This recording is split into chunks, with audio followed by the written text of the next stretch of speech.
দিয়ে নিয়েছি, প্রেসার কুকারে সিটি দিয়ে নেব। তেল দিয়ে দেব, তেল দিয়ে দিয়েছি। এখানে কলার ডালটা আমি প্রেসার কুকারে সেদ্ধ করে নিয়েছি।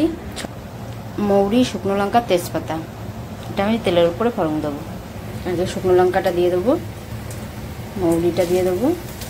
প্রেসার কুকারে ডাল সেদ্ধটা করে রেখেছি, ডাল সেদ্ধটা দিয়ে দেবো। পরিমাণ মতন জল দিয়ে দেবো, পরিমাণ মতন লবণ দেব, পরিমাণ মতন হলুদের গুঁড়ো। তেল নিয়েছি, তেলটা তেতে গেছে, আদা বাটা দিয়ে দেবো।